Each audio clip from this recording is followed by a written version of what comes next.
All right, Greg. So this third video, I'm going to kind of go over just the basics on how you sample sound into the device.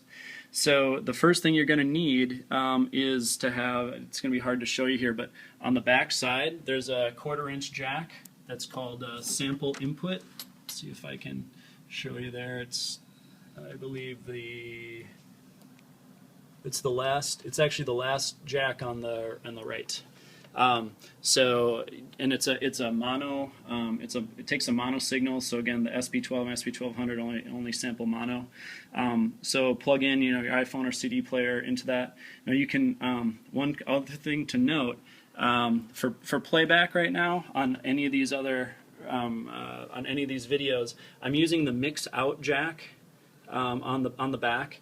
There's 8 other output channel outputs on the SP-1200 for the individual outs, but if you use the mix out, then it just combines any one of those 8 at any time, so you don't have to worry about not hearing a sound because you're getting the entire mix out. That's a little easier for you, so I just go ahead and use the mix out for right now. Now, one thing to note that kind of stinks about the SP-1200 is unless you got it modified by Forat, because I think he does a modification for him, you actually can't monitor an incoming sound through the sample input while you're in sample mode.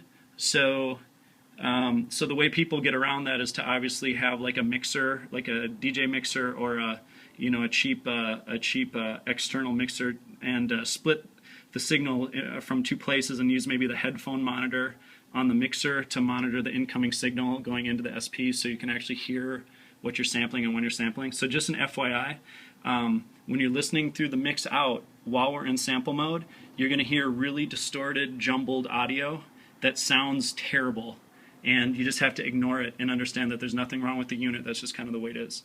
Okay, so to sample something, the first thing, you plug in your the device you're going to sample into the back, obviously, and then from there, so here I have an Android phone connected up here, and we're just going to start hitting play. So there's a Spotify mix playing right now.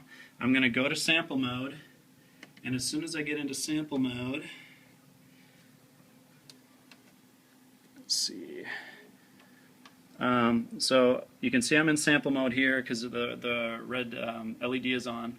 Now there's an input gain knob that we're going to be using here, and my levels are really, really low on this at the moment.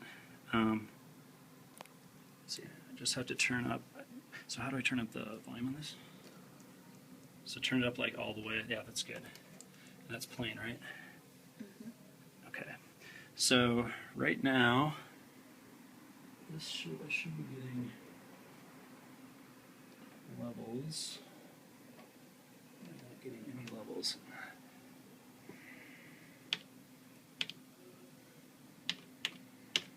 Oh, okay, there we go. So I think the level on this song is really low. So so essentially, I'm going to go back here. Sorry, Greg.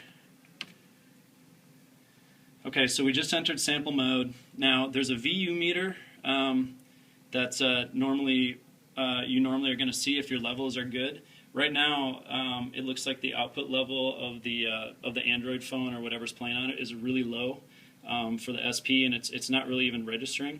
The other data you see in the LCD here, so you see there's really no VU meter moving here. You see it's set, this plus 00 dB is the gain that the SP-1200 is currently set to. So since it's at 0, it's not boosting the input signal at all. It's the same level that it's coming in out of the device. And then this A1, it says A1 right here in the corner. What it's telling you in sample mode is it's saying that's the pad I'm currently set to sample into, and you can which means bank A pad 1, which would be this pad off bank A. Okay, so I'll show you how to change all these settings to get everything set. So the first thing we're going to do is actually get the input levels to something that's to be more appropriate. So to do that, we're going to do option number 3, which is change the level. So to change the level, we hit the number 3 here, and then instantly you can see in the LCD it says use these left or right arrows here, which are these 2 buttons, to change the gain. And it's currently set to 0 dB, so we want to boost the gain up. So the next setting is plus 20 dB, and the third setting possible is 40 dB. And I think the signal right now I'm using is so low, I'm going to use plus 40.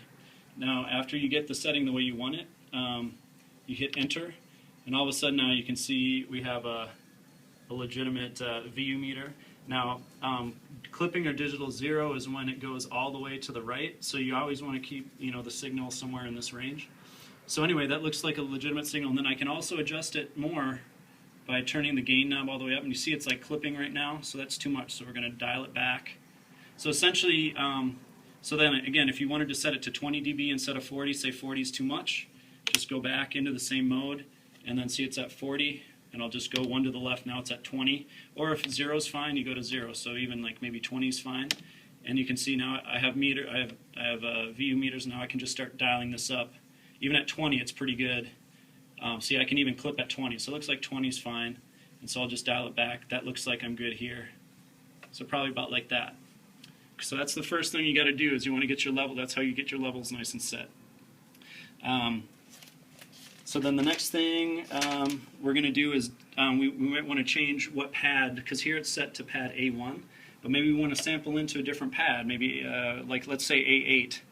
So to do that, we're going to go to the assign voice setting, which is 2, and so to change that setting I just hit the number 2, and then when it goes to 2 it shows me the current setting. It says sampling to A1, and now I just hit the pad that I want to sample into, and I do that by combining the pad bank button, which is currently set to A. So if I click any of these, it'll be A1 through A8, and it's currently set to A1. But let's say now we want to go to D8, which is a totally different bank and a totally different pad. I'm going to change this to bank D. So I just keep hitting this and it toggles through. Boom, bank D. And now let's go to bank 8. So I'm just going to click, by clicking this pad, now I'm selecting D8. And now you can see in that picture in the LCD it says sampling D8. Okay, so that means after we sample the sound it's going to attach it to this pad. So I'm happy with that. And the next thing I do after, to keep going on the menu, you have to hit enter. And then the next thing it does, it asks you the sampling, it says sampling D8, and then it says the output channel. And by output channel it's referring to these 8 outputs on the back. There's 8 outputs, numbered 1 to 8, and those are the different filtered output settings. And basically those SSM filters that are on the back, there's different low-pass filters on the back, and starting with filter 1, which has the biggest low-pass filter, I would just say for right now don't use any of those. The further you go, so starting with output 1, it has the steepest low-pass filter cutoff, and as you go to 1, 2, 3, 4, and 5, so forth, the low-pass filter cutoff gets higher and higher, so you have more high end on the sound. But the last 2 banks, which are last 2 outputs, which is output 7 and output 8, those have no filter on them, and so right here, so output 7 and 8 will not filter the sound output at all. So usually if I'm sampling something starting out, I just keep it at 7 or 8. So right now 8 is already set, so that's fine. If I wanted to change it, I would just hit the number, like say if I wanted it to go through bank 1, or output filter 1, I would hit 1, and you can see in the screen now it says output channel 1 is selected, but I don't want to commit to that, so I'm going to put it back to 8, hit 8, and there it's 8. You hit enter again, and anyway, it set that into memory. So now when I sample, after I sample the sound, it's going to be assigned to D8, and it's going to use output 8 in the back. But since we're monitoring through the mix out, like the mix out is a combination of output 1 through output 8, so you don't have to worry about any of it. It won't matter for the way you're using it there. So now look, we still have VU meters. You can see we're set to pad D8. And so here, the next thing I'm going to show you how to change is like how long, when you start the sample, how long you want the unit to sample. And that's option 5, which is sample length. And when I hit that, right now, since I cleared all my memory, I have a full 2.5 second bank to sample into. And so you can see right now, by default, it's saying you have 2.5 seconds. So if you cleared all the memory on the SP-12, you'll have the same 2.5 seconds available. However, each time you sample into that bank, it's going to cut down on that until you run out. And you have 2 banks of 2.5 seconds on the SP-12. I have 4 banks of 2.5 seconds on the SP-1200, so slight difference. Now, if I wanted to shorten how long the sample is by force, I slide this slider 1 here on the left, and as you see I'm doing that, you can see the amount of time. You see it goes maximum 2.5 seconds, but I can bring it all the way down to 0.1 seconds.